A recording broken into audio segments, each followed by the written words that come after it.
Ici Radio Taïwan International. Tout de suite, Meg Wang vous propose l'émission Retour à la source.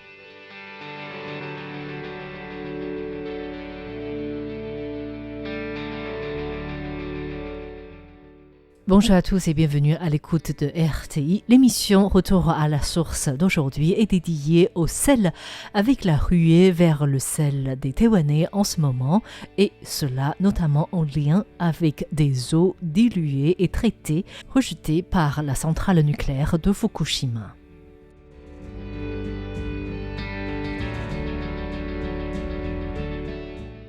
Le Japon a commencé le 24 août dernier à rejeter des eaux diluées et traitées issues de la centrale nucléaire de Fukushima. Bien avant le déversement officiel, cette décision japonaise a suscité rapidement une ruée en masse vers le sel chez les Sud-Coréens qui ont peur de traces d'éléments toxiques dans leur sel de table. Le prix du condiment a augmenté ainsi de 27% entre avril et juin. L'achat irrationnel du sel était également observé en Chine et puis de manière beaucoup plus tardive à Taïwan. Cette vague à Taïwan s'est coïncidée d'ailleurs avec l'arrivée du mois des fantômes, durant lequel les offrandes aux fantômes se composent également du gingembre et du sel. La peur d'avoir du sel contaminé et le besoin pour les offrandes ont poussé le consommateur taïwanais à vider les rayons du sel. Cette panique a poussé la société du sel Taiyuan Biotech, détenue à plus d'un tiers par le ministère de l'économie, à assurer les consommateurs sur l'approvisionnement du sel dans le pays. Taiyuan Biotech explique que la demande du marché taïwanais du sel comestible est d'environ 100 000 tonnes par an, dont 80% sont fournis par la société. D'autres fournisseurs assurent ainsi le reste des 20 000 tonnes. La production journalière actuelle de Taiyuan Biotech est d'environ 300 tonnes, ce qui est largement suffisant pour répondre à la demande du marché de toute une année. Cela sans compter le sel utilisé dans l'industrie et dans la transformation alimentaire qui dépend principalement de l'importation de l'Australie et d'autres pays. Le sel de mer à usage quotidien des Taïwanais fabriqué par Taiyuan Biotech est principalement produit par la raffinerie de sel à Tongxiao dans le comté de Miaoli, situé sur la côte du nord-ouest du pays.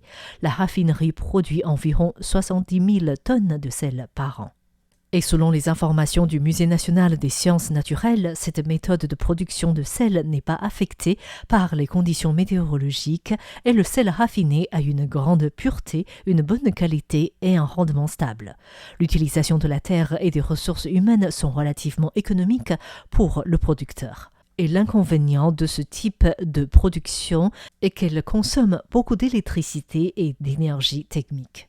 De nos jours, le sel consommé par les Taïwanais est du sel raffiné, mais dans le passé, le sel séché au soleil provenant des marais salants de la côte ouest et surtout du sud-ouest de Taïwan constitue la principale source du sel dans le pays. Avec l'adhésion de Taïwan à l'Organisation mondiale du commerce en 2001, les marais salants côtiers de Taïwan ont cessé d'exister. Il a fallu attendre 2008 pour qu'un groupe de personnes soucieuses de la perte de la culture des marais salants se lance dans la production artisanale du sel. L'histoire de cette production du sel a pourtant une histoire assez ancienne à Taïwan. D'après les données du ministère de la Culture, l'histoire de la production du sel peut remonter à la dynastie des Yuan. D'après le bref récit des barbares insulaires rédigé par le navigateur Wang Da-Yuan vers le milieu du XIVe siècle, les autochtones qui vivaient sur l'île de Formose faisaient bouillir de l'eau de mer pour avoir du sel. Les Hollandais qui ont colonisé Taïwan au XVIIe siècle avaient tenté de produire du sel à partir des marais salants, mais l'idée a été vite abandonnée au moment où les Hollandais s'étaient rendus compte de la mauvaise qualité du sel produit dans le sud de Taïwan. Le sel qu'utilisaient les Taïwanais était ainsi un produit importé depuis la Chine. La production du sel est devenue une industrie sous la dynastie des Ming de l'époque de Koxinga.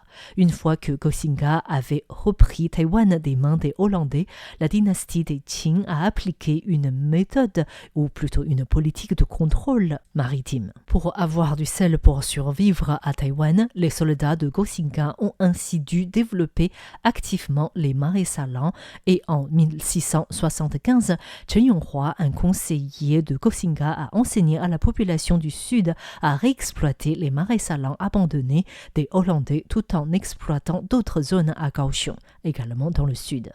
1665 est ainsi considéré comme le début de l'histoire de la production du sel par évaporation solaire de la côte du sud-ouest de Taïwan.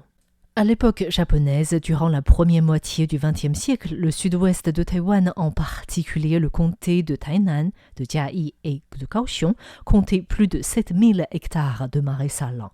Après le départ des Japonais, le gouvernement nationaliste de Kuomintang exportait même du sel vers le Japon. En 1952, l'usine de production du sel de Taïwan a été transformée en Taiwan Salt Corporation, Société nationale du sel, c'est-à-dire actuelle Taiyuan Biotech. Et le besoin en sel des Taïwanais était principalement assuré par la raffinerie à Tongxiao, donc dans le nord-ouest du pays, des marais salants de Qigu et d'autres régions. En 2002, l'année qui suit l'adhésion de Taïwan à l'OMC, la Société nationale du sel a ainsi annoncé la fin du travail de production du sel des marais salants. C'est vers 2008 que quelques organisations civiles ont recommencé à sécher du sel au soleil dans l'espoir de faire revivre cette culture des marais salants. Ainsi, de nos jours, plusieurs marais salants gérés par des structures privées ou par des individus dans le sud-ouest de Taïwan sont opérationnels et produisent environ une dizaine de tonnes de sel par an. Bien entendu, beaucoup vivent plutôt du tourisme. Mais que ce soit la grande société de production du sel Taiyuan Biotech ou les producteurs des marais salants, la question de rejeter des eaux diluées et traitées de la centrale nucléaire de Fukushima préoccupe tous. Li Jiehan, directeur adjoint de la société Taiyuan Biotech, a indiqué que pour apaiser les doutes des consommateurs, la société envoie et enverra chaque mois des matières premières et des produits à usage industriel et civil à la Commission nationale de l'énergie atomique pour vérifier si la teneur en tritium du sel marin est conforme aux réglementations en vigueur. Il a également précisé que jusqu'à présent, aucune trace de tritium n'a été détectée. Et si cette situation se poursuit, Taiyuan Biotech entend procéder à des contrôles sur une base trimestrielle. Wang Zhengde, directeur de l'association du soutien aux producteurs du sel de Tainan, a indiqué que le rejet des eaux usées par le Japon a fait augmenter les commandes. Il estime néanmoins que les eaux usées nucléaires ne devraient pas affecter la qualité du sel, car le sel séché au soleil est produit par des sédimentations et des cristallisations répétées. Seul le chlorure de sodium cristallisera et l'eau s'évaporera. Il y a ainsi très peu de risques de contamination.